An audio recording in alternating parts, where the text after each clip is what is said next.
Percy is a little green engine who can shunt and pull. He pulls both passengers and freight.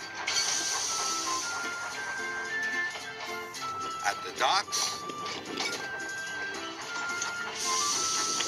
and at the quarry. Percy's favorite job is carrying the mail. But sometimes Percy has so much to do, he ends up running late.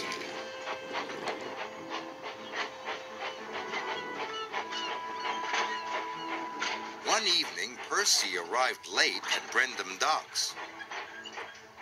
"You're late again, Percy," said the dock manager. "I will have to speak to Sir Topham Hatt." Percy was upset. Percy returned to Tidmouth Sheds. The other engines were already asleep.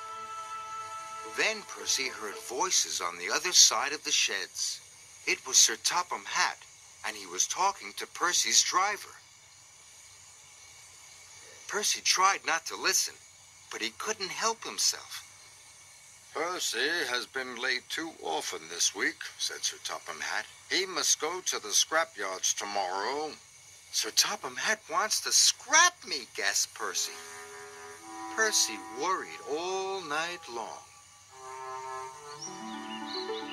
The next morning, the sun shone and the birds sang, but Percy was too upset to notice. "Sir Topham Hatt wants to scrap me," he cried, "and all because I was late." "Sir Topham Hatt wouldn't scrap a really useful engine," said Thomas. "And you, Percy, are a really useful engine." Percy felt better until he noticed the time. "I'm going to be late," he cried. Percy wished away. If he was on time, maybe Sir Topham Hatt wouldn't send him to the scrapyards. Percy's first job was collecting pipes from Brendam Docks. But when he arrived, Cranky was still unloading. "Hurry up, slow coach," wished Percy. "I must be on time."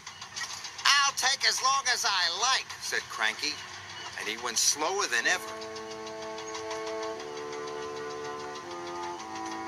The moment Cranky had finished, Percy took off. He hadn't waited for the pipes to be tied down.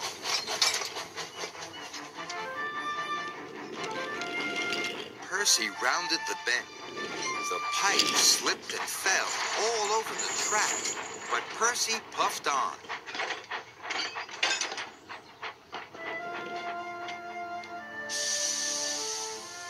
Percy thought he had delivered the pipes, so he chuffed away to his next job. Percy was to take some tar wagons to the workmen mending the roads. "Be careful," said his driver. "Tar is sticky stuff."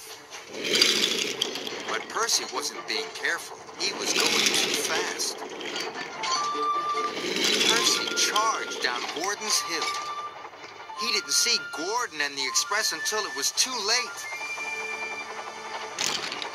The brake van passed Gordon, but the tar wagons didn't.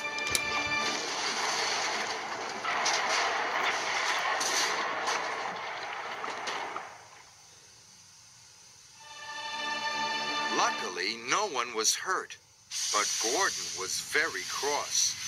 "Now look what you've done," He wished. "What will Sir Topham Hatt say?" Percy thought he knew. "Oh, no," he cried. "I'm sure to be scrapped now." And so, Percy decided to run away. Harvey was clearing away the tar wagons when Sir Topham Hatt arrived aboard Thomas. "Where is Percy?" he said. "He has caused confusion and delay." Gordon didn't know. He just left very quickly, sir."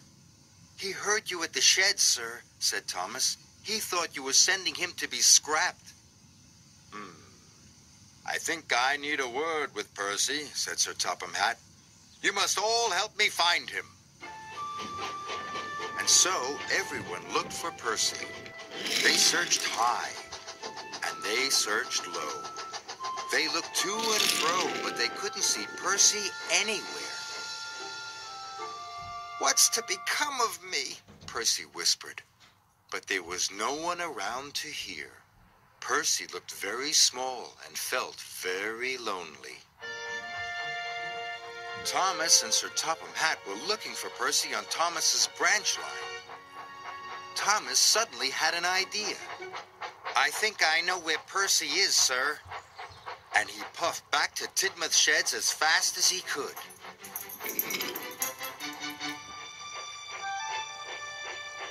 The sheds were very quiet as Thomas rolled into the engine berths. "Percy," called Sir Topham Hatt, "are you there?" "Please don't scrap me, sir," he said. "I didn't mean to be late or cause trouble." "Scrap you?" boomed Sir Topham Hatt. "Why, the very thought of it." And Sir Topham Hatt told Percy what he had really said. "I told your driver you had been working too hard, and that was why you were late. I had decided that after taking some scrap to the smelters, you were to carry the mail all week."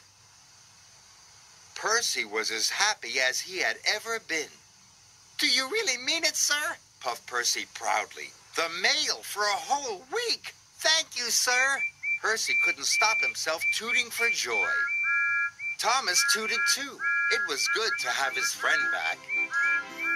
So Percy carried the mail all week. He wasn't late, and he didn't make a mistake. Not one. And Percy decided never to listen to silly stories ever again, especially not ones made up by himself.